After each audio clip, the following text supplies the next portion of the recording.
Question number 26 में हमें given that root three is irrational और हमें प्रूव करना है, prove that 5 + 2 root three is irrational. तो इस फैक्ट को यूज करते हुए कि रूट थ्री एक इरेशनल नंबर है, हमें ये शो करना है कि 5 + 2 रूट थ्री भी एक इरेशनल नंबर है। तो हम ये कैसे प्रूव करेंगे? ये हम प्रूव करेंगे by contradiction method. Contradiction method से ही प्रूव करेंगे। कॉन्ट्राडिक्शन मेथड का मतलब है कि हम कुछ एज्यूम करने लेंगे, एज्यूम मींस कुछ लेट करेंगे, और जो बात हम एज्यूम करेंगे, जो लेट करेंगे, उसको रॉन्ग प्रूव कर देंगे। तो यही होता है कॉन्ट्राडिक्शन मेथड। तो कैसे स्टार्ट करेंगे इस क्वेश्चन को ध्यान से समझना। हमें प्रूफ क्या करना है? हमें प्रूव करना है कि 5 + 2 रूट थ्री एक इरेशनल नंबर है, लेकिन हम एज्यूम क्या कर लेंगे? इसका अपोजिट, इसका उल्टा। Let 5 + 2 root three is are rational number. हम रैशनल नंबर मान लेते हैं उसे। ओके, ये हमने एज्यूम कर लिया। जो प्रूव करना था उसका अपोजिट एज्यूम कर लिया। और अब हम इस बात को गलत प्रूव करेंगे कि 5 + 2 रूट थ्री एक रैशनल नंबर नहीं है, हम ये प्रूव करेंगे। ओके, और जब ये रैशनल नंबर नहीं रहेगा, यानी कि अगर ये p/q फॉर्म में एक्सप्रेस नहीं हो सकेगा, रैशनल नंबर क्या होते हैं? जो कि p/q फॉर्म में होते हैं, और जहां पर p एंड q क्या होते हैं? इंटीजर्स होते हैं। p and q belong to integer, z stand for integers, and q is not equal to 0 होता है। तो जो भी रैशनल नंबर नहीं होते वो इरेशनल नंबर माने जाते हैं। तो हम इसको ये शो कर देंगे कि ये रैशनल नहीं है, तो ऑटोमेटिकली ये 5 + 2 रूट थ्री इरेशनल माना जाएगा। तो अब ध्यान से समझना इसको कैसे प्रूव करेंगे हम कि ये रैशनल नहीं है।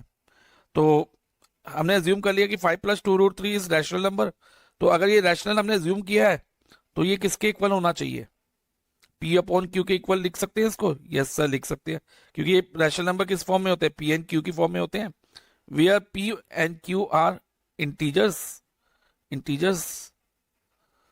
and q is not equal to 0।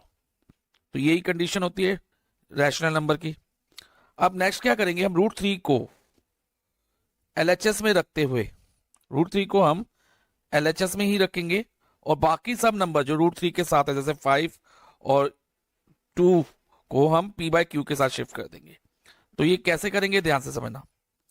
सबसे पहले इस 5 को हम p/q के साथ ले जाएंगे, तो इधर क्या रहेगा? 2 रूट थ्री। तो इधर होगा p/q -5। ओके, अब नेक्स्ट स्टेप, रूट थ्री को आप इधर रहने दो, और क्या करो कि p/q -5 जो है ना, को रूट थ्री को यहां रखते हुए 2 से डिवाइड कर दो, डिवाइड बाय 2 कर दो, क्योंकि इधर 2 मल्टीप्लाई है, तो इधर आके ये क्या हो जाएगा? डिवाइड हो जाएगा। So root three is equal to p/q -5, और क्योंकि यहाँ डिवाइड है, तो अगर इसके नीचे 1 लगा दे तो हम इसका रेसिप्रोकल कर सकते हैं, मल्टीप्लाई का साइन में कन्वर्ट करके मल्टीप्लाई 1/2 लिख सकते हैं। तो अब ध्यान दो, RHS पार्ट में p एंड q इंटीजर्स हैं, 5 भी इंटीजर है, 1 और 2 भी इंटीजर्स है। तो ये जो है ना नंबर हमारा रैशनल नंबर होना चाहिए, क्योंकि इंटीजर्स को मल्टीप्लाई करो, डिवाइड करो, प्लस करो, तो आंसर क्या रहता है? रैशनल नंबर में ही आता है ना, घूम फिर के आप करके देख सकते हो, रैशनल नंबर ही आएगा। तो p/q -5 multiply by 1/2 is are rational number. पहले हम ये स्टेटमेंट लिखेंगे, रैशनल नंबर, और whereas p and q are integers. p और q क्या है? इंटीजर्स है। ओके, अब इसके बाद ध्यान रखना क्या करना है हमें। जब इतना हमने प्रूव कर दिया, सो अगर ये RHS हमारा क्या है? रैशनल नंबर है, तो LHS भी हमारा रैशनल होना चाहिए, ठीक है? क्योंकि LHS और RHS इक्वल है ना, तो RHS में हमारे पास क्या है? Root three. So root three must also be rational. तो हम लिखेंगे so root three must also be rational, ठीक है? अकॉर्डिंग टू जो हमने सॉल्व किया उससे आ रही है। लेकिन रूट थ्री तो रैशनल नहीं है ना, रूट थ्री हमें गिवन है कि वो इरेशनल है, और गिवन ना भी हो तो भी आप उसको इरेशनल ही मानोगे, ठीक है? रूट थ्री क्योंकि p/q फॉर्म में एक्सप्रेस नहीं हो सकता, where P and Q are integers, क्योंकि हम रूट थ्री अपॉन वन लिखेंगे पी अपॉन क्यू फॉर्म में तो आ जाएगा, लेकिन पी और क्यू इंटीजर्स नहीं होंगे, पी हमारा इंटीजर में नहीं आएगा, रूट थ्री इंटीजर नहीं है, तो must also be rational number. तो इधर हम लिखेंगे दिस कॉन्ट्राडिक्ट, क्या कॉन्ट्राडिक्ट कर रहा है, the fact, contradict the fact that root three is irrational, root three is irrational number. मैं शॉर्ट में लिख रहा हूं, लेकिन आपको एग्जाम में फुल फॉर्म लिखना है, आई आर लिख के नहीं आना, irrational number, root three is irrational number. और ये कॉन्ट्राडिक्शन क्यों राइज करी है, दिस कॉन्ट्राडिक्शन, स्टेटमेंट पे बहुत ध्यान देना, स्टेटमेंट एज इट इज लिखना जैसे मैं लिख रहा हूं, contradiction has a reason, has a reason, क्यों राइज करी है, due to our wrong assumption, our wrong, जो हमने रॉन्ग, ये कॉन्ट्राडिक्शन इसलिए राइज करी है, राइज हुई है due to our wrong assumption, जो हमने लेट करा था ना, अज्यूम करा था, वो गलत अज्यूम किया था, assumption that 5 + 2 root 3 is rational number, is rational number. Okay, so अब ये अजम्पशन तो गलत प्रूव हो गई कि 5 + 2 रूट 3 रैशनल नंबर है, ये बात गलत प्रूव हो गई। तो हम कह सकते हैं कि so 5 + 2 root 3 is not a rational number. Okay, अब 5 + 2 रूट 3 रैशनल नहीं रहा, हमने अपनी बात को गलत प्रूव कर दिया जो हमने एज्यूम किया था। और अगर मान लो 5 + 2 रूट 3 रैशनल नंबर नहीं रहा, तो जो भी नंबर रैशनल नहीं होंगे उनको हम किस कैटेगरी में डाल देते हैं, इरैशनल नंबर की कैटेगरी में। लेकिन कुछ एक्सेप्शंस होती हैं, वो मैं आपको बता देता हूं, लाइक 3/0, ये रैशनल नंबर नहीं है, लेकिन इनको हम इरैशनल में भी नहीं लेते, क्योंकि 3/0 इज नॉट डिफाइंड, जो चीज डिफाइन ही नहीं है तो ना वो रैशनल नंबर होगा ना ही वो इरैशनल होगा। तो इनके अलावा बाकी सब नंबर जो रैशनल नहीं होंगे वो इरैशनल नंबर की कैटेगरी में आ जाएंगे। थस फाइनली हम लिखेंगे, थस 5 + 2 रूट 3 इज इरैशनल, जो कि हमने प्रूव करना था, hence proof. Question number 27, question number 27 में हमें कहा है कि zeros of the polynomial x² + px + q are double in value to the zeros of polynomial 2x² - 5x - 3, then find the value of p and q। इस question में हमें कहा है कि जो zeros of polynomial x² + px + q है ना, उन वो क्या है, डबल है, डबल इन वैल्यू है, उनकी वैल्यू डबल है। किसकी डबल है, zeros of polynomial 2x² - 5x - 3 के जीरोस की डबल है। यानी कि अगर हमें 2x² - 5x - 3 के जीरो पता हो ना, इस वाले पॉलिनोमियल के जीरो पता हो, तो हम इस वाले पॉलिनोमियल के जीरो डबल करके निकाल सकते हैं जो इस पॉलिनोमियल के जीरो होंगे। तो सबसे पहले हम क्या करेंगे, हम ये अज्यूम करेंगे, let 2x² - 5x - 3 has alpha and beta as it's zero, कि जो 2x² - 5x - 3 के जीरोस क्या है, अल्फा एंड बीटा है, ये हम एज्यूम कर लिया। तो इससे हम क्या कह सकते हैं about the zeros of x² + px + q के जीरो के बारे में, तो हम कह सकते हैं सो x² + px + q has 2 alpha, क्योंकि कहा है ना इसके जीरो डबल इन वैल्यू है of the zero of 2x² - 5x - 3 के, तो डबल करने के लिए हम 2 से मल्टीप्लाई करते हैं, has 2 alpha and 2 beta as is zero, as it's zero. Okay, तो जब हमें इन दोनों पॉलिनोमियल के जीरो पता चल गए, तो नेक्स्ट स्टेप हमारा होगा सम ऑफ जीरो ऑफ, पहले हम निकालेंगे सम of zero of 2x² - 5x - 3, इसके सम ऑफ जीरो निकालेंगे।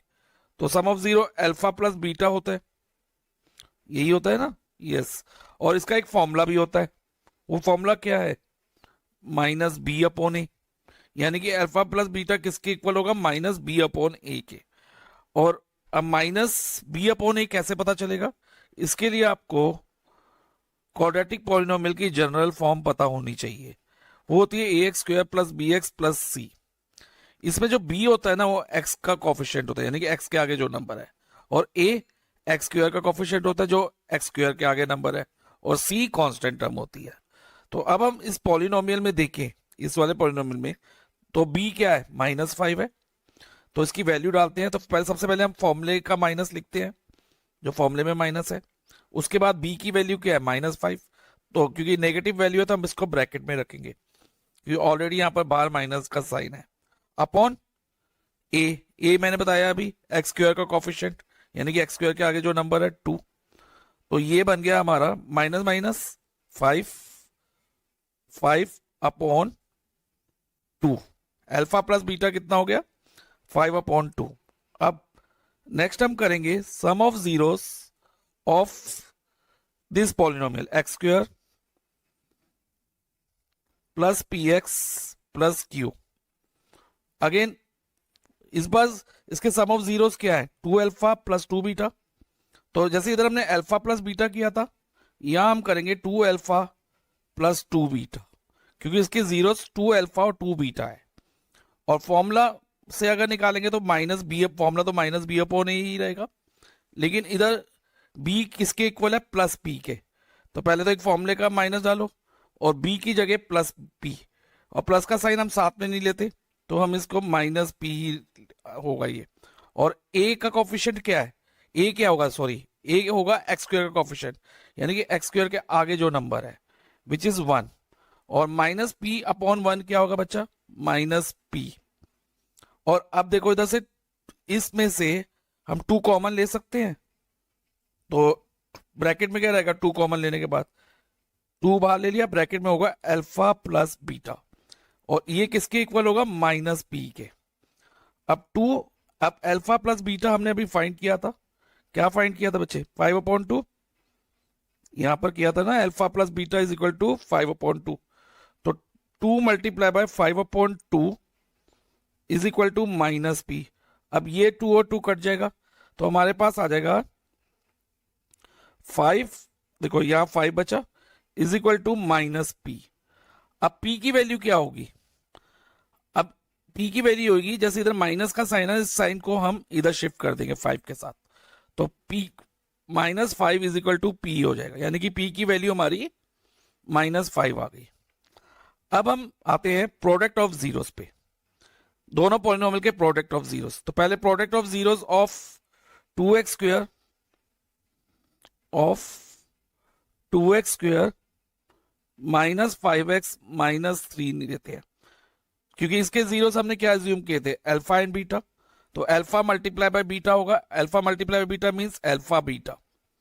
और फॉर्मूले के अकॉर्डिंग ये क्या होता है, सी अपॉन ए, यानी कि कांस्टेंट टर्म अपॉन जो नंबर एक्स स्क्वायर के आगे है। अब इसमें कांस्टेंट टर्म क्या है बेटा, -3 है ना, देखो तो इधर -3 लिख देंगे सी की जगह, और ए की जगह एक्स स्क्वायर के आगे जो नंबर है विच इज 2। तो अल्फा बीटा -3 अपॉन 2 हो गया। अब product of zero of x square plus P X plus Q क्या रहेगा, इस बार इस product of zero x square plus P X plus Q क्या है, जीरोस क्या है इसके, 2 अल्फा एंड 2 बीटा। तो इसको हम करेंगे 2 alpha multiply by 2 beta, okay. और ये किसके इक्वल होगा, अगेन फॉर्मूला तो सी अपॉन ए ही है ना प्रोडक्ट ऑफ जीरो का, सी अपॉन ए। और इधर सी क्या है हमारा, क्यू है, और ए तो एक्स स्क्वायर के आगे जो नंबर है, इधर कुछ नहीं है तो हम 1 मान सकते हैं। जब कुछ नहीं होता है किसी वेरिएबल के आगे तो उसका कोफिशिएंट 1 होता है, तो हम इधर 1 लिख देंगे, क्यू अपॉन 1। अब देखो बेटा, इसको सॉल्व करेंगे तो 2 मल्टीप्लाई 2 4 होगा, और alpha multiply beta alpha beta हो जाएगा, और which is equal to Q.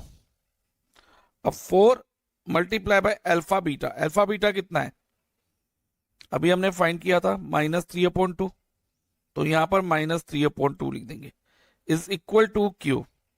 अब ये 2 1 द 2 और 2 2 द 4, अब 2 मल्टीप्लाई बाय -3 -6, तो -6 इज इक्वल टू क्यू।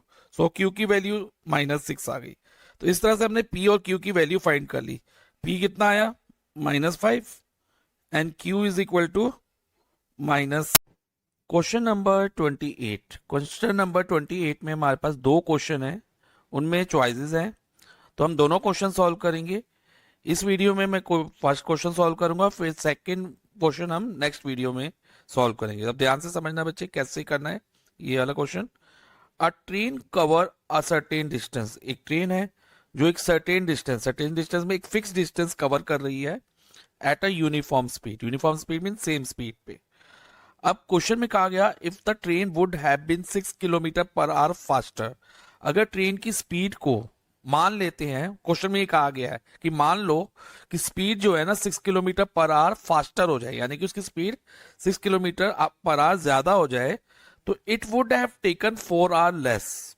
तो उसे 4 आवर कम टाइम लगेगा देन द शेड्यूल टाइम। जो उसका शेड्यूल टाइम है, जो फिक्स टाइम है, उससे 4 आवर कम लगेंगे। ऑब्वियस है, जब स्पीड बढ़ेगी, गाड़ी तेज चलेगी, तो टाइम कम लगेगा, वो अपनी डेस्टिनेशन पे, अपनी जो मंजिल पे जल्दी पहुंचेगी, तो टाइम कम लगेगा। ओके।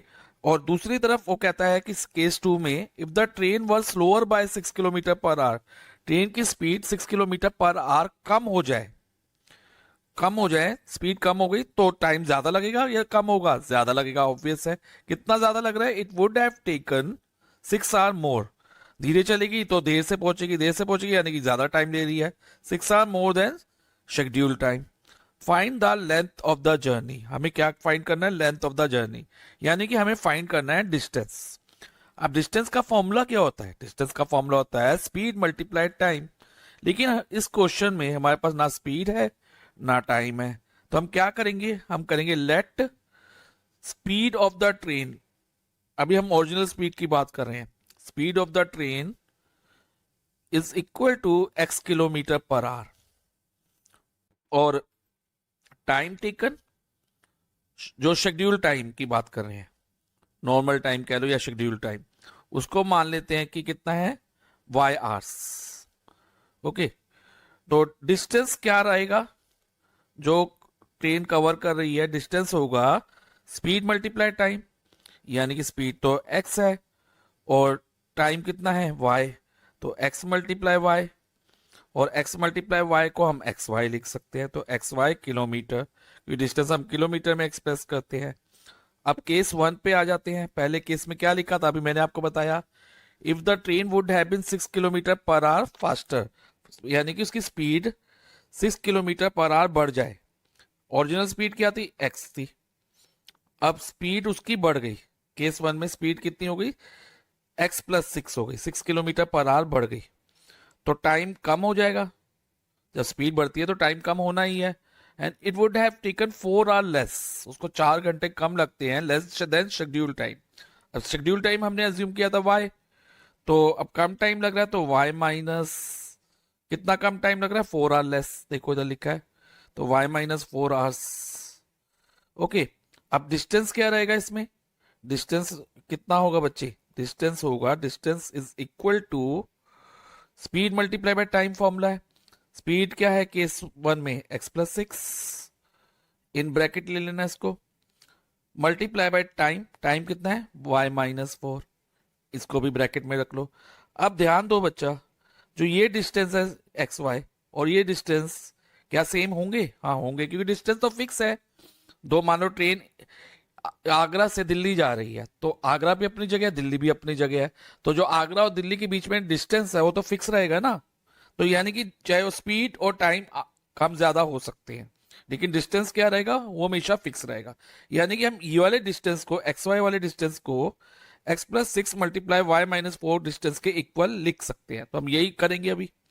तो हम इस डिस्टेंस में लिख देंगे X Y is equal to x plus 6 in bracket multiply y minus 4 in bracket. अब इस एक्स वाई को आप एज इट इज लिख दो। अब इस x को y से मल्टीप्लाई कराओगे तो एक्स वाई आ जाएगा। ओके। अब x को माइनस 4 से मल्टीप्लाई कराएंगे तो माइनस 4x। अब 6 को y से प्लस 6y, और प्लस 6 को माइनस 4 से तो माइनस 24। अब वेरिएबल वाली टर्म आप एलएचएस में ले लो, जैसे पहले से इधर एक्स वाई है, अब ये जो आरएचएस में प्लस एक्स वाई है एलएचएस में आके माइनस एक्स वाई हो जाएगा। अगेन आरएचएस में माइनस 4x है, आरएचएस में ये एलएचएस में आके प्लस 4x हो जाएगा, और ये प्लस 6y आरएचएस से एलएचएस में आके माइनस 6y हो जाएगा, और माइनस 24 को हम आरएचएस में ही रहने देते हैं। फाइन।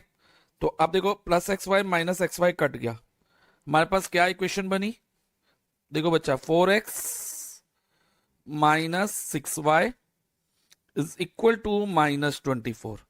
ये हमारी इक्वेशन 1 मानी जाएगी, इसे मान लेंगे इक्वेशन 1। अब केस 2 लेते हैं, केस सेकंड। केस 1 से तो इक्वेशन 1 बन गई, अब केस सेकंड में क्या लिखा है देखो ध्यान से पढ़ो। If the train was slower by 6 kilometre per hour, slower means उसकी स्पीड कम हो गई, कितनी कम हुई 6 किलोमीटर पर आवर, तो ओरिजिनल स्पीड x थी, तो अब स्पीड क्या हुई बच्चा, स्पीड हो गई x माइनस 6, स्पीड स्लोअर हो गई तो यानी कम हो गई, x minus 6 kilometre per our. तो टाइम ऑब्वियसली है ज्यादा लगेगा, अब कितना ज्यादा लग रहा है क्वेश्चन में हमें बताया गया है, it would have taken 6 hour more than schedule time. Schedule time y था जो हमने अज्यूम किया था, देखो इधर, तो शेड्यूल टाइम से 6 आवर ज्यादा यानी कि y प्लस 6 आवर्स। अब डिस्टेंस क्या रहेगा इधर, अब डिस्टेंस रहेगा हमारा, distance is equal to again speed multiply time, x minus 6 multiply y plus 6। Okay, अब अगेन सेम रूल, क्योंकि डिस्टेंस फिक्स है हमारा, तो जो ये एक्स वाई वाला डिस्टेंस है और ये डिस्टेंस भी इक्वल रहेंगे, इनफैक्ट ये तीनों डिस्टेंस सेम रहेंगे, डिस्टेंस फिक्स है, स्पीड और टाइम चेंज हो रहे हैं लेकिन डिस्टेंस जो है फिक्स है। तो अगेन यहां पर भी हम लिख सकते हैं एक्स वाई, यानी कि इस एक्स वाई वाले डिस्टेंस को किसके equal, X minus 6 multiply X Y plus 6 के इक्वल लिख सकते हैं। अब सॉल्व करो, एक्स वाई को आप ऐसे ही रहने दोगे, अब ये x को y से मल्टीप्लाई कराएंगे तो एक्स वाई हो गया, अब x को प्लस 6 से कराएंगे तो प्लस 6x होगा, और इसको इससे कराएंगे माइनस 6 को y से तो माइनस 6y, साइन का भी साथ में लेना है, माइनस प्लस माइनस का साइन आया। अब माइनस 6 को प्लस 6 से कराएंगे तो माइनस प्लस माइनस का साइन, और 6 मल्टीप्लाई 6 36। अब अगेन वेरिएबल वाली टर्म्स को आप एलएचएस में ले लो, तो एलएचएस में लेंगे तो क्या होगा बच्चा, एक्स वाई ये है प्लस एक्स वाई, इधर आके माइनस एक्स वाई हो जाएगा, आरएचएस से एलएचएस में जाके प्लस 6x एलएचएस में आके माइनस 6x, माइनस 6y इधर आके प्लस 6y, और जो माइनस 36 है उसको आप आरएचएस में रहने दो कांस्टेंट टर्म को। अब एक्स वाई और ये कट गया, हमारे पास क्या आया बच्चे, minus 6x plus 6y is equal to minus 36। Okay, minus 36, और ये हमारी इक्वेशन 2 हो गई। अब इक्वेशन 1 और 2 को हमें सॉल्व करना है, तो कैसे सॉल्व करेंगे हम, क्योंकि देखो इधर y के कोफिशिएंट सेम है 6 और 6, और साइन अपोजिट है, माइनस है इधर प्लस है, तो ये डायरेक्टली कट जाएगा, यानी कि हम इसको दोनों इक्वेशन को ऐड करेंगे। तो adding equation 1 and 2, 4x minus 6y पहले इक्वेशन 1 लिख लो, कोई भी इक्वेशन पहले लिख सकते हो, और minus 6x plus 6y is equal to minus 36। अब देखो बेटा ये minus 6y plus 6y cut हो गया, और इसको सॉल्व करो, plus minus minus 6 minus 4 2 minus 2x is equal to, अब इधर भी माइनस माइनस प्लस, और 24 प्लस 36 60 होगा, और साइन बढ़ेगा तो माइनस 60। अब नेक्स्ट स्टेप क्या होगा ध्यान से समझना, अब x की वैल्यू क्या रहेगी, देखो इधर माइनस 60 है तो माइनस 60 ऐसे लिख दो, और जो ये माइनस 2 है, माइनस 2 मल्टीप्लाई बाई एक्स है, तो यहाँ आके ये माइनस 2 जो है डिवाइजर में आ जाएगा, क्या होगा, माइनस 2 मल्टीप्लाई बाई एक्स था तो मल्टीप्लाई से ये डिवाइजर में आ गया, डिवाइड हो गया, यानी कि माइनस 60 डिवाइडेड बाई माइनस 2, तो ये माइनस माइनस कट जाएगा, एक्स इज इक्वल टू हमारा कितना आएगा बेटा, 60 को 2 से डिवाइड करो 30, तो 30 किलोमीटर पर आवर जो है स्पीड ऑफ द ट्रेन हो गई। अब एक्स की वैल्यू आ गई, अब हमें वाई की वैल्यू निकालनी है, ये स्पीड भी हो गई, इधर लिख दो चाहे ब्रैकेट में, स्पीड ही है हमारी। अब y की वैल्यू कैसे निकालेंगे, या तो इक्वेशन 1 में जो हमने यहां बनाई है देखो इधर, या फिर इक्वेशन 2 में x की वैल्यू सब्स्टिट्यूट कर लो। हम इक्वेशन 1 कंसीडर कर लेते हैं, तो 4x minus 6y is equal to minus 24 हो गया। अब x की जगह आप 30 लिख लो, तो 4 multiply by 30 minus 6y is equal to minus 24। Fine.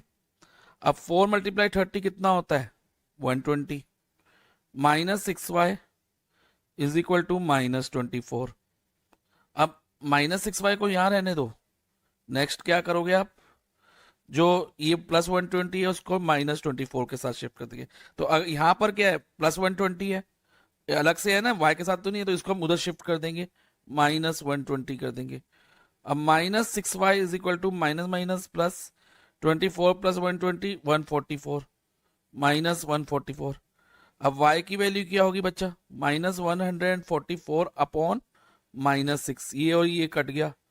अब 144 को अगर 6 से डिवाइड करते हैं तो हमारा आंसर आता है 24, यानी कि y हमने क्या ज्यूम किया था, time taken, schedule time taken, तो 24 आवर्स आ गया टाइम।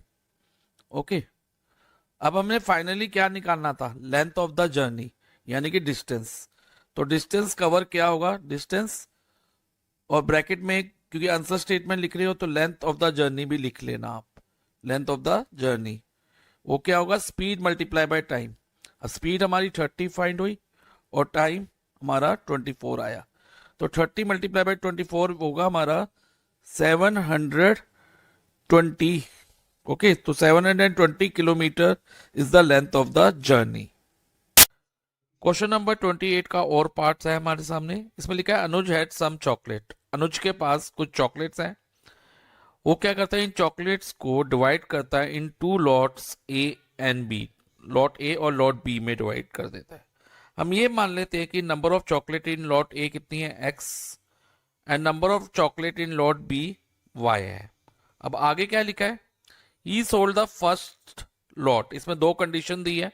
फर्स्ट कंडीशन में लिखा है he sold first lot at the rate of ₹2 for 3 chocolate, यानी कि 3 चॉकलेट्स कितने रुपीस की सेल कर रहे हैं बच्चे हो, 2 रुपीज की। तो 1 चॉकलेट कितने की होगी, यूनिटरी मेथड लगाएंगे, यानी कि जितनी भी कॉस्ट है 3 चॉकलेट्स की उसको आप 3 से डिवाइड कर दो। 3 चॉकलेट्स की 2 रुपीज कॉस्ट है, तो 1 चॉकलेट की क्या होगी 2 डिवाइडेड बाय 3। अब लॉट ए में कितनी चॉकलेट है, x चॉकलेट है ना, तो अगर आपको 1 चॉकलेट की कॉस्ट पता है तो x चॉकलेट की कॉस्ट निकालने के लिए बहुत आसान है कि जो 1 चॉकलेट की कॉस्ट आई है उसको आप x से मल्टीप्लाई करा दो। तो 2 मल्टीप्लाई बाय x क्या होगा 2x अपॉन 3। तो लॉट ए की जितनी भी चॉकलेट्स हैं उनकी टोटल कॉस्ट 2x अपॉन 3 हो जाएगी। अब आगे पढ़ते हैं क्वेश्चन को। एंड मीन्स प्लस, प्लस करेंगे एंड द सेकंड लॉट की जितनी भी चॉकलेट्स हैं वाई चॉकलेट है ना, एट द रेट ऑफ ₹1 पर चॉकलेट, यानी कि 1 चॉकलेट कितने रुपीस की सेल करी उसने 1 रुपी की। अब total number of chocolates second lot में, सेकंड लॉट यानी कि लॉट बी में कितनी है y है, तो 1 इंटू वाई कर देंगे और 1 को किसी भी नंबर से मल्टीप्लाई करो तो हमें सेम नंबर मिलता है, तो 1 मल्टीप्लाई वाई क्या होगा y ही होगा, तो इधर लिख देंगे y। तो लॉट बी की जो जितनी भी चॉकलेट्स है वो y रुपीज में सेल हो गई। एंड आगे क्या लिखा देखो ध्यान से, कोट अ टोटल ऑफ ₹400। तो उसको ये ऐसा करने पे, दोनों लॉट की चॉकलेट सेल करने पे उसको इज इक्वल टू कितने रुपीज मिलते हैं 400 रुपीज। तो ये इक्वेशन बन जाएगी हमारी। अब हम सेकंड इक्वेशन बनाएंगे, उसके लिए हम सेकंड कंडीशन जो दी है उसको रीड करेंगे। इफ ही हैड सोल्ड, अब क्वेश्चन में ये मान लिया गया, क्वेश्चन में ही मान लिया गया, if he had sold first lot उसने सेल किया होता कितने में बच्चा 1 रुपी पर चॉकलेट, रुपी वन पर चॉकलेट, यानी कि 1 चॉकलेट कितने की 1 रुपी की। तो लॉट ए में यानी कि फर्स्ट लॉट में कितनी चॉकलेट है x चॉकलेट है, तो x चॉकलेट कितने की होती 1 मल्टीप्लाई बाय x। तो 1 मल्टीप्लाई x क्या होता x हो जाएगा, क्योंकि 1 को किसी भी नंबर से मल्टीप्लाई करो तो हमें सेम नंबर मिलता है, तो इधर x आ जाएगा।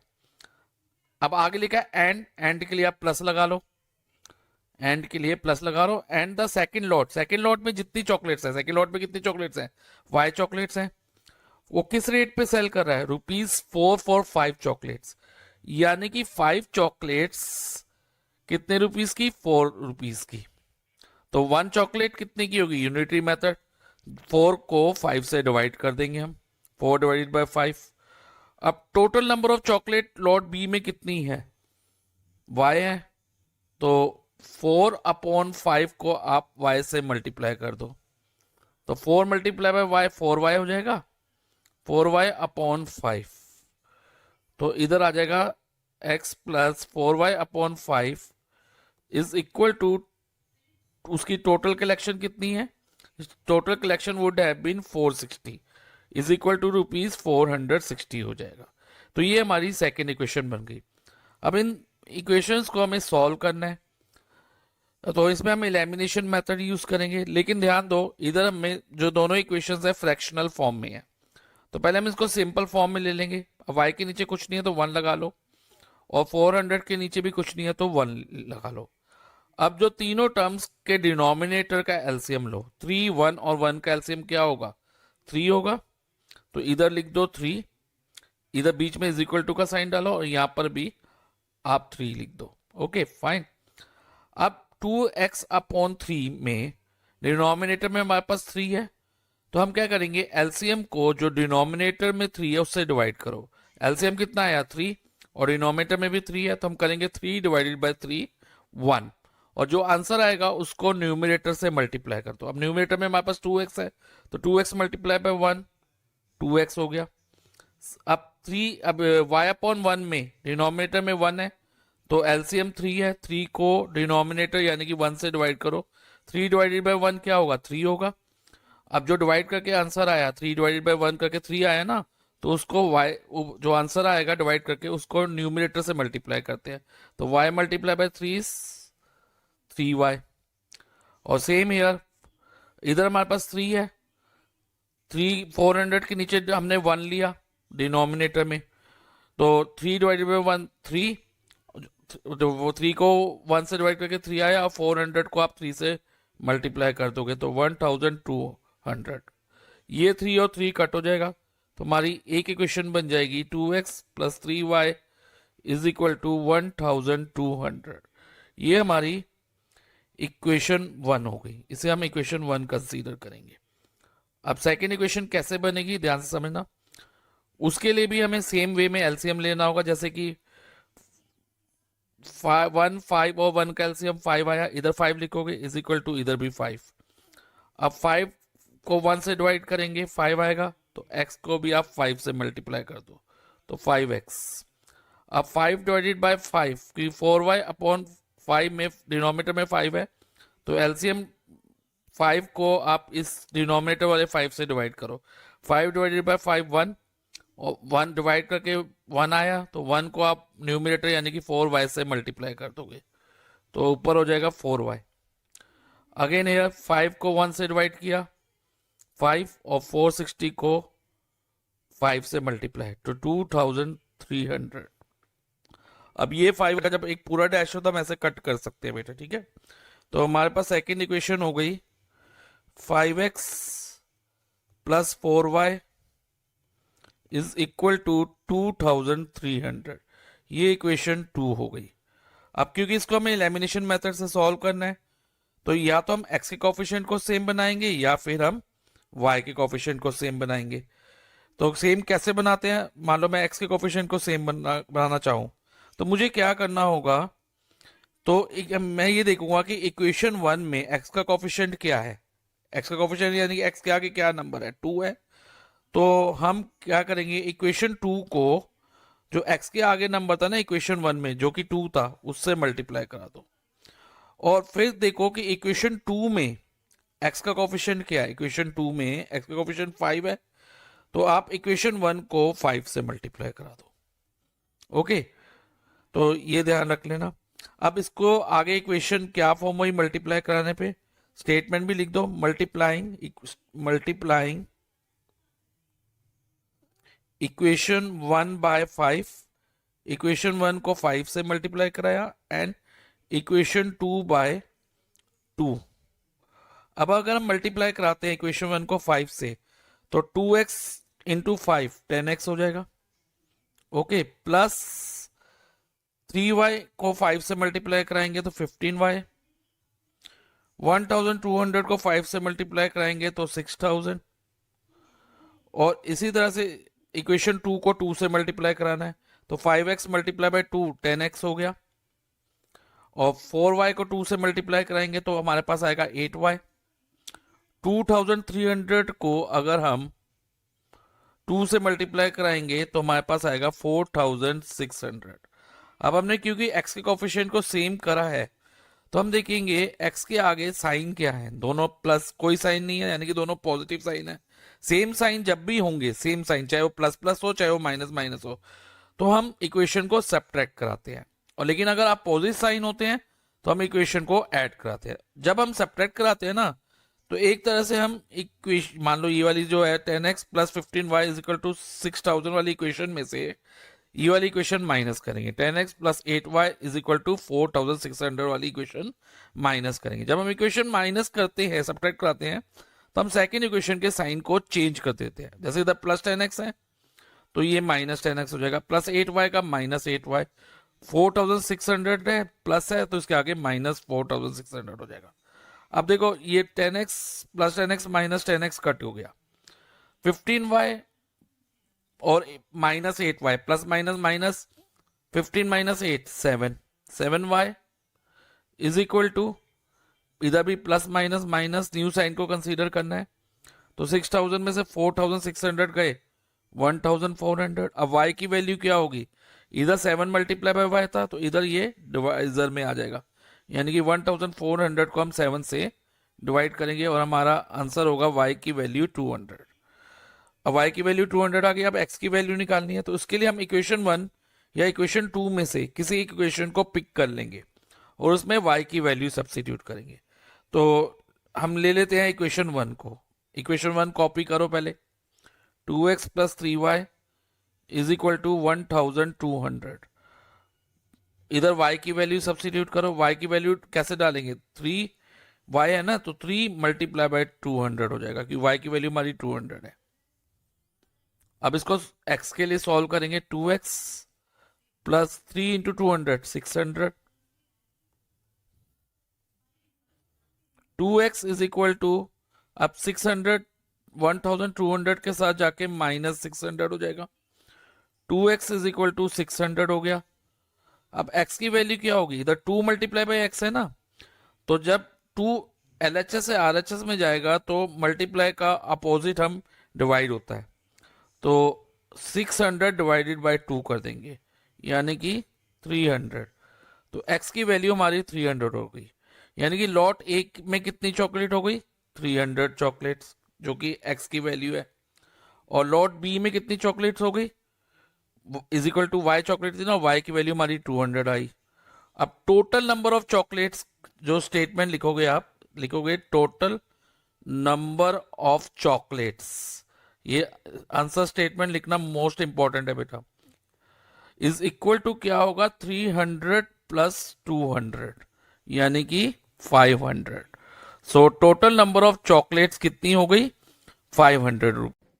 क्वेश्चन नंबर 29 में हमें प्रूव करना है tan cube theta upon 1 plus tan square theta plus cot cube theta upon 1 plus cot square theta is equal to sec theta multiply cosec theta minus 2 sine theta cos theta, ये हमें prove करना है। तो हम क्या करेंगे, इस equation का LHS पार्ट ले लेंगे और उसे सॉल्व करके RHS के इक्वल लाएंगे। तो कैसे करेंगे ध्यान से समझना। इसके लिए सबसे पहले आपको ये देखना होगा स्टेप वाइज, मैंने आपको पहले भी बताए हुए स्टेप्स ट्रिग्नोमेट्रिक आइडेंटिटी को प्रूव करने के लिए। तो सबसे पहले हमें ये देखना होता है क्या इनमें कुछ कॉमन है, जैसे ये दो टर्म्स हैं, इन दो टर्म्स में कुछ कॉमन है नहीं है। सेकंड हमें देखना होता है कि इस जो LHS पार्ट में या RHS को हम सॉल्व कर रहे हैं उसमें क्या कोई ट्रिग्नोमेट्री की डायरेक्ट आइडेंटिटी एप्लीकेबल है। यस, इसमें है 1 प्लस tan स्क्वायर थीटा किसके इक्वल होता है बच्चे, सेक स्क्वायर थीटा के, और 1 plus cot square theta is equal to cosec square theta. तो हम यही करेंगे, पहले लिख लेंगे tan cube theta upon 1 plus tan square theta की जगह हम सेक स्क्वायर थीटा लिख देंगे, प्लस कॉट क्यूब थीटा को आप एज इट इज रहने दो अभी के लिए, okay, upon 1 plus cot square theta की जगह कॉसेक स्क्वायर थीटा हो जाएगा। नेक्स्ट हम क्या करेंगे कि इस एक्सप्रेशन को साइन और कॉस की टर्म में एक्सप्रेस कर देंगे।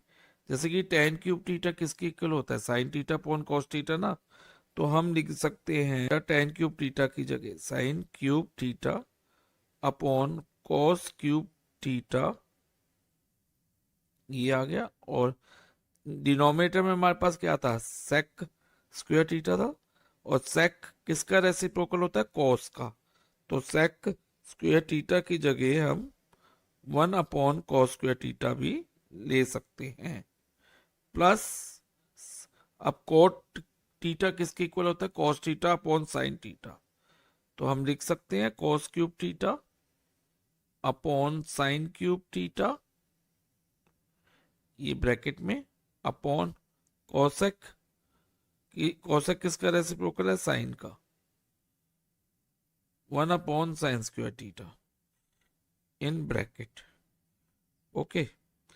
अब नेक्स्ट स्टेप क्या होगा, ध्यान से समझना। अब sign cube theta upon cos cube theta को आप एज इट इज कॉपी करोगे अभी के लिए, तो कैसे लिखेंगे इसको, is equal to sine cube theta upon cos cube theta multiply by 1 upon cos square theta का रेसिप्रोकल, यानी कि कॉस स्क्वायर थीटा अपॉन 1 हो जाएगा। Plus same year cos cube theta upon sine cube theta आप as it is लिख दो,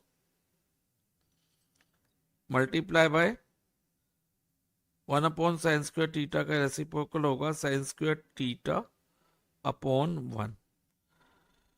अब ध्यान से समझना बच्चे, अब देखो ये कॉस स्क्वायर थीटा, ये वाला पॉइंटर पे ध्यान देना, और ये कॉस क्यूब थीटा कट हो सकते हैं क्योंकि बेस सेम है, तो पावर्स क्या होती है, बेस सेम हो, और डिवाइड है ये, पावर माइनस होती है।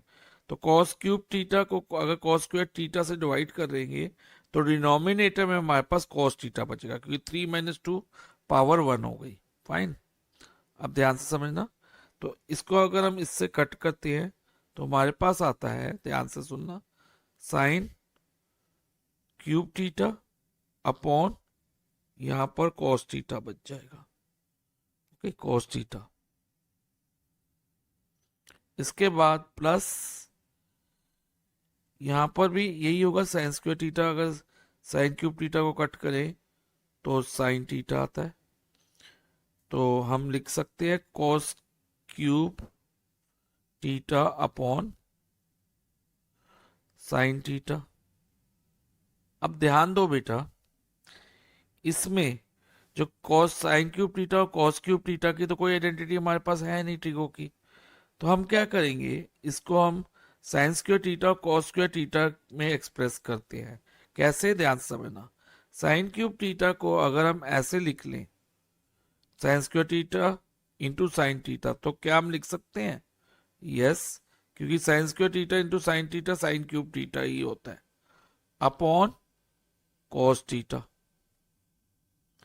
अब plus same year cos square theta को आप ऐसे लिख दो, और इधर हो जाएगा कॉस थीटा, और डिनोमिनेटर में साइन थीटा आ जाएगा, ओके। अब साइन स्क्वायर थीटा को हम कैसे लिख सकते हैं, इस आइडेंटिटी को यूज करते हुए, कॉस स्क्वायर थीटा को 1 के साथ भेज दो तो साइन स्क्वायर थीटा क्या होगा, 1 माइनस कॉस स्क्वायर थीटा, तो इस साइन स्क्वायर थीटा की जगह हम 1 माइनस कॉस स्क्वायर थीटा ले लेंगे। क्या करेंगे, 1 माइनस कॉस स्क्वायर थीटा लिख देंगे, ओके। और यहां पर होगा हमारे पास sine theta upon cos theta, okay, plus same year, अब इधर कॉस स्क्वायर थीटा की जगह, अब साइन स्क्वायर थीटा को 1 के साथ भेजता हूं तो कॉस स्क्वायर थीटा को हम 1 माइनस साइन स्क्वायर थीटा भी लिख सकते हैं, और यहां पर आएगा cos theta upon sine theta, okay.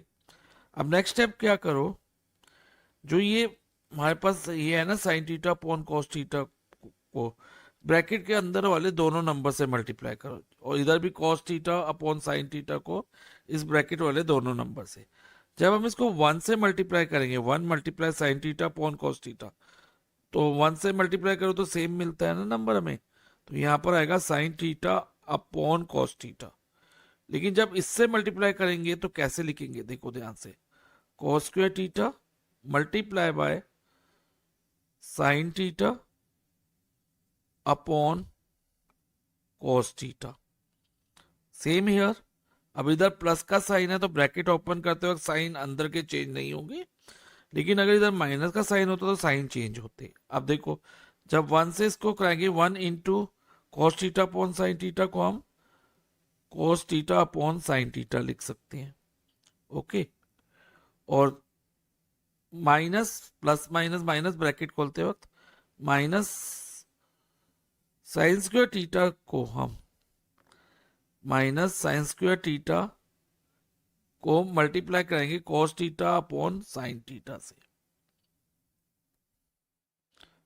अब इधर ध्यान दो, ये कॉस स्क्वायर थीटा और ये कॉस थीटा कट हो सकता है, यस हो सकता है, तो ये हम कर देंगे। और सिमिलरली ये साइन थीटा और साइन स्क्वायर थीटा भी कट हो सकता है।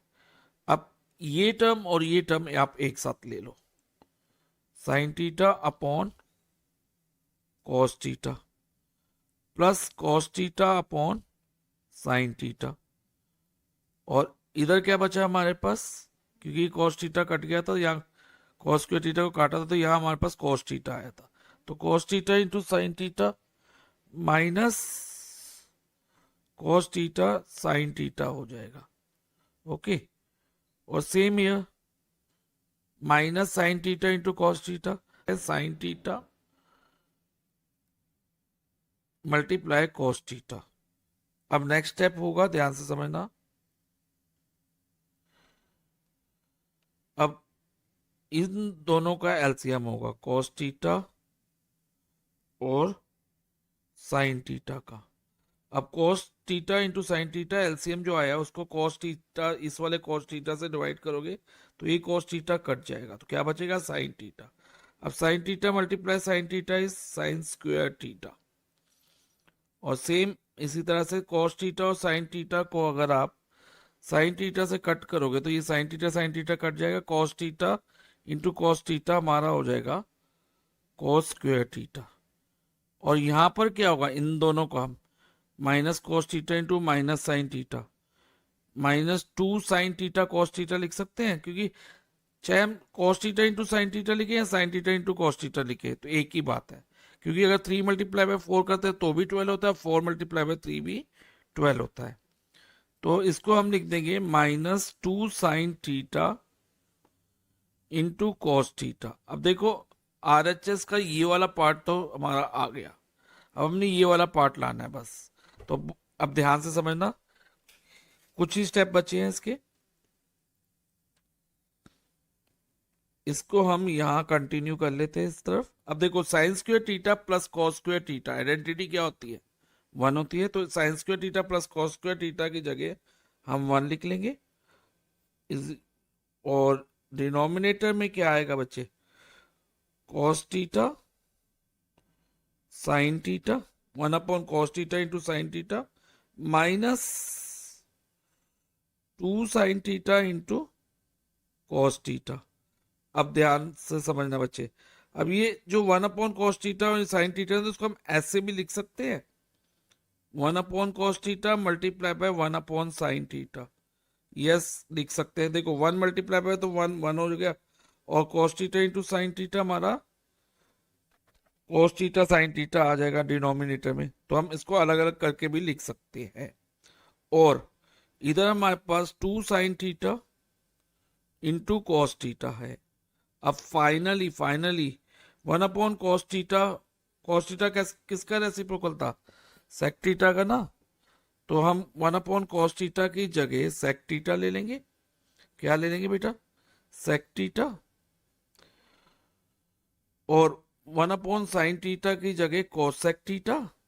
ओके, और माइनस ये कॉपी कर दो 2 sine theta into cos theta को। अब देखो ये हमारा RHS आ गया, sec theta into cosec theta minus 2 sin theta into cos theta is equal to RHS, hence proved. Question number 30 का फर्स्ट पार्ट हम करने वाले हैं। इसमें हमें प्रूव करना है, prove that a parallelogram circumscribing a circle is a rhombus. हमें प्रूव करना है एक पैरेललोग्राम जो सर्कमस्क्राइब करता है एक सर्कल को, वो क्या है, एक रोम्बस है। ये हमें प्रूव करना है कि पैरेललोग्राम जो सर्कल को सर्कमस्क्राइब करेगा वो क्या होगा, रोम्बस होगा। ये हमें प्रूव करना है। तो इसकी फिगर ड्रॉ करते हैं और देखते हैं कि पैरेललोग्राम सर्कल को कैसे सर्कमस्क्राइब करता है। तो पहले हम एक सर्कल ड्रॉ कर लेंगे with the help of compass, जो कि मैंने ऑलरेडी करा हुआ है। अब हम पैरेललोग्राम ड्रॉ करेंगे जो इसको सर्कमस्क्राइब करेगा। पैरेललोग्राम सर्कल को सर्कमस्क्राइब करेगा जब दो कंडीशन सेटिस्फाइड होंगी। पहली कंडीशन कि सर्कल जो है इनसाइड द पैरेललोग्राम आएगा, पैरेललोग्राम के अंदर होगा। और दूसरी कंडीशन ये होगी कि जो साइड्स होंगी ना पैरेललोग्राम की, वो सर्कल को टच करती हुई जाएंगी। तो देखो कैसे बनेगा पैरेललोग्राम। पहले फर्स्ट साइड ये हो गई जो सर्कल को टच करती हुई जा रही है, ये सेकंड साइड पैरेललोग्राम की, ये भी सर्कल को टच कर रही है, देखो ध्यान से देखो, ओके। और ये थर्ड साइड हो गई जो सर्कल को टच कर रही है, और ये हमारी फोर्थ साइड हो गई। तो ये हमने एक पैरेललोग्राम ड्रॉ कर लिया। तो इसको हम नेम दे देते हैं ABCD। तो ABCD पैरेललोग्राम हो गया जो कि सर्कल को सर्कमस्क्राइब कर रहा है, गिवन सर्कल को। तो अब मान लेते हैं कि AB जो साइड है पैरेललोग्राम की, वो सर्कल को P पे टच कर रही है, BC साइड Q पे कर रही है, और CD R पे, और AD एट S टच कर रही है, ओके। तो अब हमें इस पैरेललोग्राम को रोम्बस प्रूव करना है। तो रोम्बस प्रूव करने के लिए हमें रोम्बस की डेफिनेशन पता होनी चाहिए। रोम्बस की डेफिनेशन क्या है बच्चे? रोम्बस इज अ पैरेललोग्राम, एक पैरेललोग्राम है with adjacent sides equal, parallelogram with adjacent side equal. तो हमें पैरेललोग्राम प्रूव तो नहीं करना, क्यों नहीं करना? क्योंकि हमें क्वेश्चन में ऑलरेडी गिवन है कि ABCD एक पैरेललोग्राम है। हमें जस्ट क्या प्रूव करना है, उसकी एडजेसेंट साइड्स को इक्वल लाना है, किसी भी एक पेयर ऑफ एडजेसेंट साइड को इक्वल लाना है। किसी भी क्वाड्रिलेटरल के 4 पेयर बनते हैं एडजेसेंट साइड के। अब एडजेसेंट साइड कैसे पहचाने, ध्यान से समझना। जैसे AB के एडजेसेंट जो है ना BC है, AB के एडजेसेंट BC है, और इसको पहचानने का एक तरीका है कि AB और BC में एक कॉमन पॉइंट B होगा। देखो AB और BC में B कॉमन है ना, यस सर। तो AB और BC हमारी एडजेसेंट साइड हो गई। इसी तरह से BC और CD भी एडजेसेंट है, क्योंकि उसमें C जो है कॉमन है BC और CD में। इसी तरह से CD और DA में, देखो बच्चे, CD और DA में D कॉमन पॉइंट है ना, तो ये भी दोनों भी एडजेसेंट है। ये तीसरा पेयर हो गया एडजेसेंट साइड का। इसी तरह से DA और AB में A कॉमन पॉइंट है, तो ये दोनों भी एडजेसेंट साइड के पेयर फॉर्म करते हैं। तो लेकिन हमें किसी एक पेयर ऑफ एडजेसेंट साइड को इक्वल लाना होगा। तो कैसे लाएंगे, ये ध्यान से समझना बच्चे। इसको करने के लिए हम प्रूफ में सबसे पहले थ्योरम यूज करेंगे, tangent drawn to a circle from an external point are equal. कि जो टेंजेंट हम ड्रॉ करते हैं ना सर्कल को, from an external point means जो सर्कल के आउटसाइड लाई करे, तो टेंजेंट जो होते हैं इक्वल इन लेंथ होते हैं, उनकी जो लेंथ होती है वो इक्वल होती है। तो हम जैसे कि for example A external point है, एक्सटर्नल पॉइंट मींस सर्कल के आउटसाइड लाई कर रहे हैं, यहां से दो टेंजेंट जा रहे हैं, ध्यान से देखो, एक जा रहा है AP और दूसरा AS। So AP is equal to AS हम लिख सकते हैं अकॉर्डिंग टू दिस थ्योरम। इस थ्योरम को यूज करके AP is equal to AS। अब नेक्स्ट B पॉइंट लेते हैं। हम अल्फाबेटिकली चले तो हमें कंफ्यूजन नहीं रहेगी और सही से हम सारे पॉइंट्स लिख सकेंगे। जैसे BP और BQ, B से कौन से दो टेंजेंट जा रहे हैं, BP और BQ, तो BP और BQ भी इक्वल होंगे। लेकिन इक्वेशन को लिखते वक्त ये ध्यान रखना कि AP की लाइन में BP आना चाहिए, AP की लाइन में BP आना चाहिए, तो क्यों ऐसा होना चाहिए, ध्यान से देखो, पॉइंटर पे ध्यान देना। एपी और बीपी क्या बनाते हैं, एबी। तो इससे हमें ए बी साइड मिल जाएगी, क्योंकि हमने एडजेसेंट साइड्स को इक्वल प्रूव करना है ना, A B equal to B C करना है या A B equal to A D करना है, तो साइड तो फॉर्म करनी पड़ेगी। तो एपी के नीचे बीपी लाने से हमें ए बी मिल जाएगी, तो BP is equal to B Q लिख देंगे हम। ओके, ये इक्वेशन 1 हो गई, ये इक्वेशन 2 हो गई। अब आगे देखो, अब बी के बाद सी पॉइंट को कंसीडर करो। सी से भी दो टेंजेंट जा रहे हैं, ध्यान दो, C Q and C R. अब सी क्यू किसकी लाइन में है, बी क्यू के साथ, बी क्यू की लाइन में है ना सी क्यू। तो देखो बी क्यू और सी क्यू क्या बनाते हैं, बी सी। तो बी क्यू के लाइन में सी क्यू आना चाहिए। तो वैसे तो हम C Q is equal to C R भी लिख सकते हैं, लेकिन हम क्या लिखेंगे, इक्वेशन लिखते वक्त इधर C R is equal to C Q लिखेंगे, ताकि बी क्यू के साथ सी क्यू आ सके और बी सी फॉर्म कर सके। तो हम लिख देंगे C R is equal to C Q, C R हमारा LHS में होगा। तो ये इक्वेशन 3 फॉर्म हो जाएगी। अब इसी तरह से D point, D external point है, यहां से भी दो टेंजेंट जा रहे हैं, एक जा रहा है DR और एक DS। DR किसके साथ आना चाहिए, CR के साथ, ताकि CD फॉर्म हो सके। तो हम यहां लिखेंगे DR, CR की लाइन के में हम DR लिखेंगे, DR is equal to DS, ताकि CR प्लस DR मिलके CD लिख सके हम। तो ये इक्वेशन 4 हो गई। इतना क्लियर है। अब नेक्स्ट हम क्या करेंगे, एडिंग ऑल इक्वेशंस, सभी इक्वेशंस को ऐड करो। तो कैसे ऐड करेंगे, ध्यान से समझना बच्चे। इनको ऐड करने के लिए पहले हम इनके LHS पार्ट्स को, सभी इक्वेशन के, ऑल 4 इक्वेशन के LHS पार्ट को ऐड करेंगे। जैसे AP प्लस BP, देखो सभी इक्वेशन का LHS पार्ट ले रहा हूं मैं।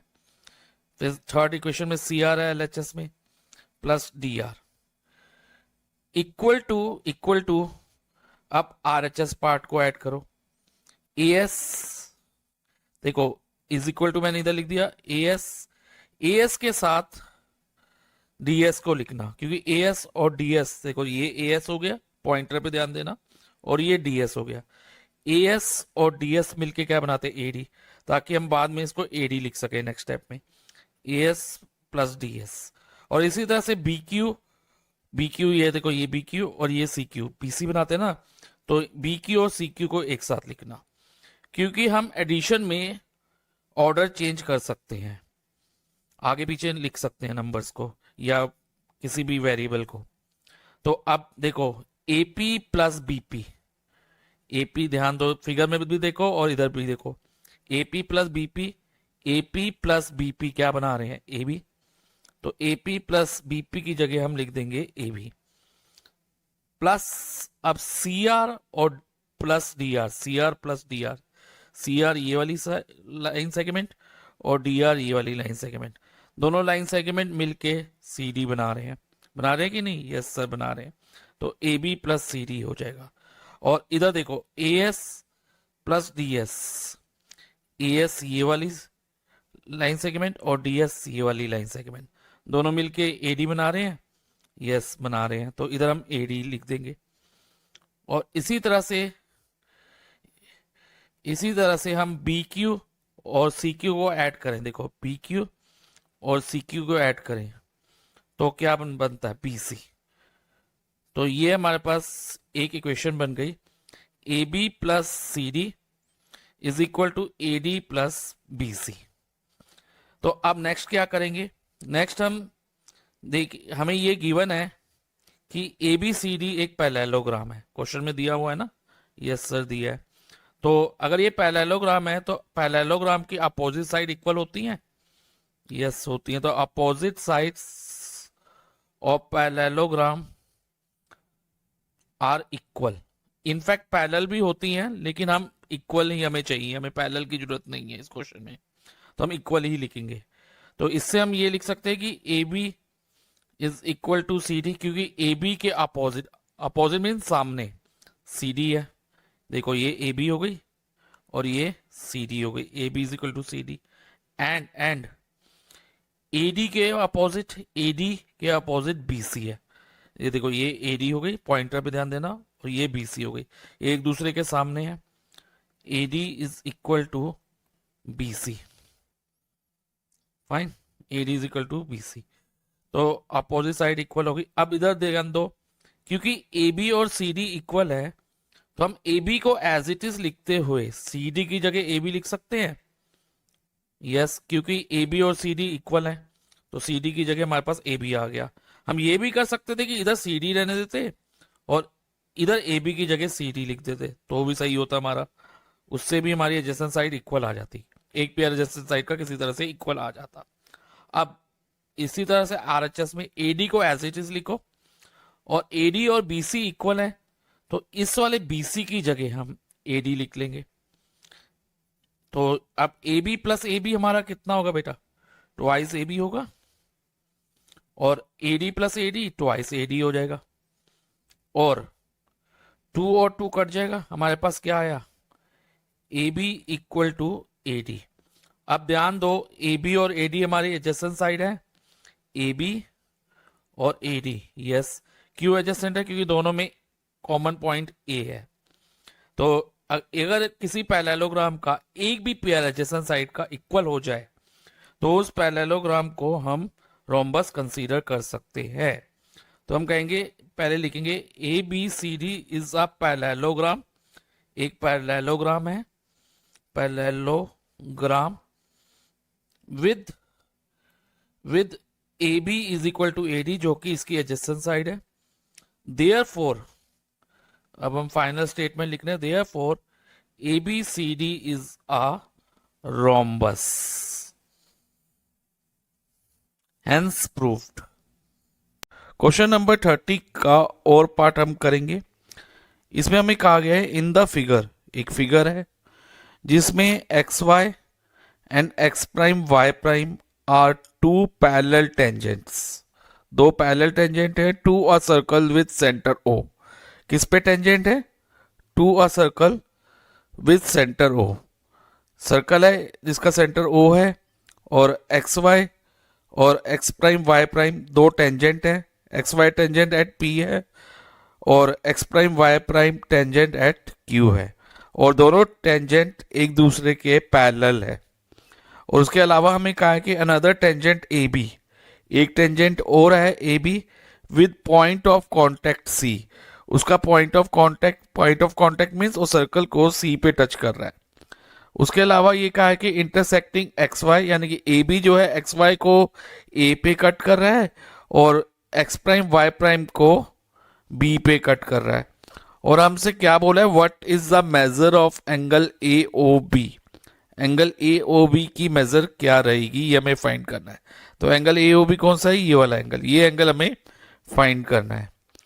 तो इसको करने के लिए पहले हम कंस्ट्रक्शन करेंगे। कंस्ट्रक्शन में क्या होगा, ज्वाइन ओ सी, पॉइंट और सी को ज्वाइन करना है। तो हम लिख देते हैं ज्वाइन, कंस्ट्रक्शन में ज्वाइन ओ सी, ओ सी ज्वाइन कर दिया। अब हम सॉल्यूशन पे आते हैं इसके, ध्यान से समझना सॉल्यूशन कैसे सॉल्व करेंगे इसको, कि कैसे angle A O C find होगा।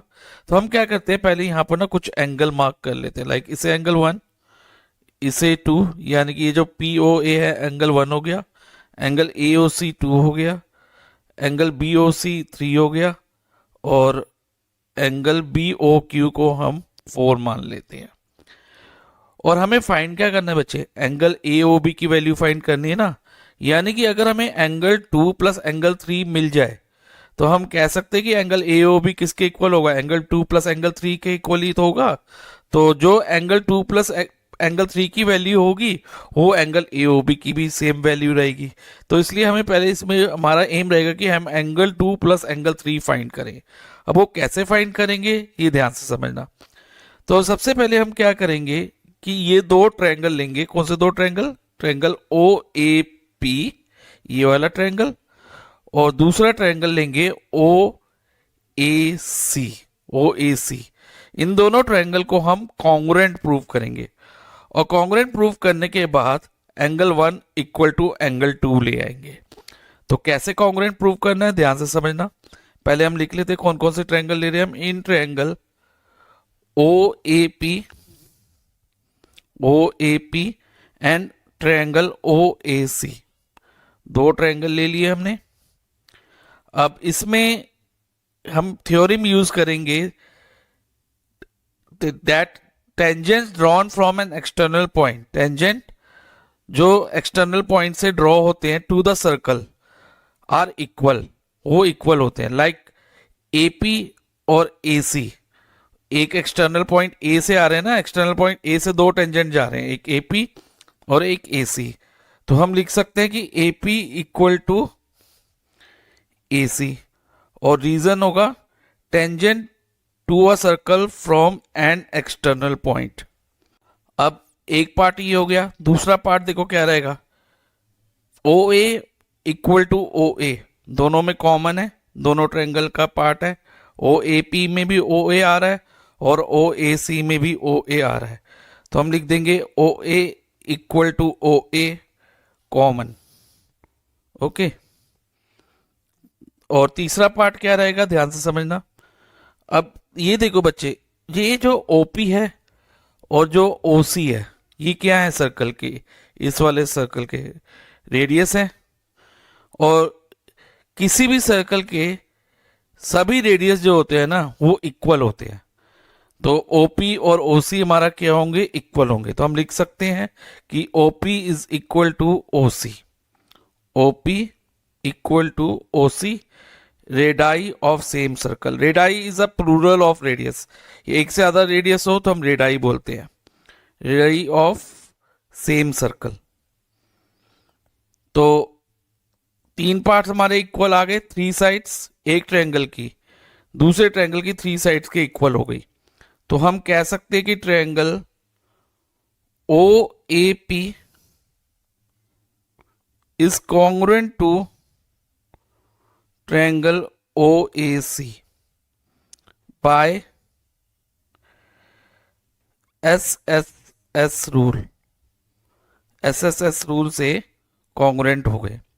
जब ये कॉन्ग्रुएंट हो गए बच्चे, तो जो एंगल 1 और एंगल 2, एंगल 1 कौन से ट्रायंगल का पार्ट है, ध्यान से देखो, OAP का पार्ट है ना एंगल 1, और एंगल 2 किस ट्रायंगल का पार्ट है, OAC का, तो एंगल 1 और 2 इक्वल हो जाएंगे by CPCT, angle 1 equal to angle 2 by CPCT।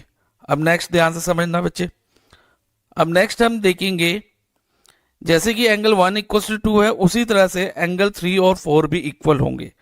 अगर हम ट्रायंगल BOQ और BOC को कॉन्ग्रुएंट करें तो उससे हमें angle 3 equal to angle 4 CPCT से आ जाएंगे। लेकिन कॉन्ग्रुएंसी हम एक बार दिखा चुके हैं इन दो ट्रायंगल्स में, तो दोबारा दिखाने की जरूरत नहीं है, हम सिमिलरली करके लिख देंगे, similarly angle 3 equal to angle 4। Okay, तो एंगल 3 इक्वल टू एंगल 4 हो गया। और अब इधर ध्यान दो, एंगल 1 और 2 इक्वल है, तो इन दोनों को हम x मान लेते हैं, एंगल 1 को भी x मान लेते हैं और एंगल 2 को भी x ले लेते हैं, क्योंकि दोनों इक्वल हैं। और इसी तरह से एंगल 3 और 4 इक्वल हैं, तो एंगल 3 को y ले लो और एंगल 4 को भी y ले लो। ओके, ये लिख सकते हैं ना, क्योंकि दोनों इक्वल है, एंगल 3 और एंगल 4 y हो गए, और एंगल 1 और एंगल 2 x ईच हो गए। तो जब इतना कर लिया, अब ध्यान दो बच्चे, ये ध्यान से देखो, जो ये POQ है, ये मैं हाईलाइट, देखो ये लाइन डार्क कर रहा हूं, जो POQ एक स्ट्रेट लाइन है, यस सर, एक स्ट्रेट लाइन है, इस आ स्ट्रेट लाइन, और स्ट्रेट लाइन पे जो भी एंगल बनेंगे ना उनका सम क्या होगा, 180 डिग्री। अब O एक पॉइंट है, इस पे स्ट्रेट लाइन पे चार एंगल बन रहे हैं, एंगल 1, एंगल 2, एंगल 3 और एंगल 4, इन चारों एंगल का सम क्या होगा, 180 डिग्री। तो angle 1 plus angle 2 plus angle 3 plus angle 4 is equal to 180 degree. अब एंगल 1 हमारा x है, एंगल 2 भी कितना है, x ही है, और एंगल 3 y, और एंगल 4 भी हमारा y है, इज इक्वल टू 180। अब x प्लस एक्स कितना होगा, 2x, और y plus Y 2y, is equal to 180। अब ध्यान दो बच्चे, इस दोनों में, इसमें और इसमें 2 कॉमन है, तो 2 कॉमन ले लो। 2 कॉमन लेते हो तो ब्रैकेट में रहेगा x प्लस वाई, कि 2 बाहर आ गया तो ये एक x प्लस का साइन और y इज इक्वल टू 180। अब अगर हमने x प्लस वाई की वैल्यू निकालनी है तो इधर 2 मल्टीप्लाई हो रहा है ना RHS LHS में, तो ये RHS में जाके क्या हो जाएगा, डिवाइजर बन जाएगा, 180 डिवाइडेड बाई 2 हो जाएगा। अब नेक्स्ट क्या करेंगे, अगर अब हम 180 को 2 से डिवाइड करें तो 90 आता है, तो x plus Y is equal to 90 degree हो गया। इतना क्लियर है। अब ये इसको अभी आप सर्कल कर बॉक्स में रख लो हाईलाइट करके, ये अभी काम आएगा हमारा। अब हमने फाइंड क्या करना था बच्चे, एंगल AOB की वैल्यू फाइंड करनी थी ना। तो अब एंगल AOB, ध्यान दो कौन से दो एंगल को मिला के बना है, अभी मैंने स्टार्टिंग में ही बताया था एंगल 2 और एंगल 3 का सम है। तो एंगल 2 प्लस एंगल 3 हम इधर लिख देते हैं, और एंगल 2 प्लस एंगल 3 लिख दिया। अब एंगल 2 कितना है, x है, और एंगल 3 कितना है, y है, तो x प्लस वाई, और x प्लस वाई हमने क्या फाइंड किया था, 90 डिग्री। सो एंगल फाइनली हमारे पास एंगल AOB की वैल्यू कितनी आ गई, angle AOB is equal to 90 degree. Question number 31, 2 coins are tossed simultaneously. 2 coins को एक साथ टॉस किया गया, साइमल्टेनियसली मींस एक साथ। जब 2 कॉइन एक साथ टॉस किए जाते हैं ना, तो उसमें नंबर ऑफ आउटकम्स क्या होते हैं, मतलब क्या क्या चांसेस होते हैं। तो मान लो दोनों कॉइन्स पे हेड आ जाए, फर्स्ट कॉइन पे भी हेड, सेकंड में भी हेड, तो हेड और हेड एक पॉसिबिलिटी हो सकती है। और दोनों में टेल आ जाए, कि फर्स्ट में भी टेल सेकंड में भी टेल, तो दूसरी पॉसिबिलिटी या आउटकम्स, सेकंड आउटकम ये हो सकता है। अब थर्ड आउटकम क्या होगा, फर्स्ट में हेड आ जाए, सेकंड कॉइन पे टेल आ जाए, तो ये थर्ड आउटकम हो गया। और या फिर फर्स्ट में टेल सेकंड में हेड, तो फोर्थ आउटकम ये हो गया। तो अब इसमें टोटल नंबर ऑफ आउटकम्स हमारे क्या रहेंगे, टोटल नंबर ऑफ आउटकम्स 4 रहेंगे, तो ये 4 पॉसिबिलिटीज हैं। अब प्रोबेबिलिटी निकालने का फॉर्मूला क्या होता है बेटा, ये होता है number of favourable outcomes upon total number of outcomes. और हमने फाइंड क्या करना है, what is the probability of getting first part at least 1 head. पहले हम फर्स्ट पार्ट करते हैं, एटलीस्ट 1 हेड का मतलब है कम से कम एक हेड, कम से कम एक हेड, कि एक से कम नहीं होना चाहिए, एक हो या उससे ज्यादा हो तो लेंगे, वो काउंट करेंगे। तो अब देखो फर्स्ट आउटकम में 2 हेड्स है, एक या उससे ज्यादा में ही आ रहे हैं ना कैटेगरी में, हाँ 2 हेड आ रहे हैं तो एक से तो ज्यादा है, तो ये हम ले लेंगे। टेल टेल यानी कि कितने हेड है इसमें, कोई हेड नहीं है, 0 हेड, लेकिन हमें एटलीस्ट 1 हेड लेना है, एक हेड या उससे ज्यादा वाले लेने हैं, तो ये हम क्रॉस कर देंगे, ये हमारे आउटकम में नहीं आएगा इस वाले में। Then head tail, head tail, head tail में एक हेड तो आ ही रहा है ना, 1 हेड आ रहा है, और हमें क्या लेने थे, 1 और मोर, 1 या उससे ज्यादा, तो ये भी ले लेंगे। अगेन टेल हेड, इसमें 1 हेड आ रहा है, क्योंकि हमने क्या लेने थे, 1 या उससे ज्यादा, तो ये भी काउंट कर लेंगे 1 हेड। तो कितने हो गए, तो 3 आउटकम्स हो गए, यानी कि फेवरेबल आउटकम हमारे 3 हो गए। तो प्रोबेबिलिटी क्या रहेगी, 3 upon total number of outcome हमने अभी काउंट करे थे 4, 3 अपॉन 4। अब नेक्स्ट आ जाते हैं हम एटमोस्ट 1 टेल। एटमोस्ट 1 टेल का मतलब मैक्सिमम 1 टेल, 1 से ज्यादा नहीं, नॉट मोर देन 1, 0 चलेगी और 1 चलेगा, 0 और 1 यही पॉसिबिलिटी हो सकती है, लेकिन 1 से ज्यादा नहीं होनी चाहिए।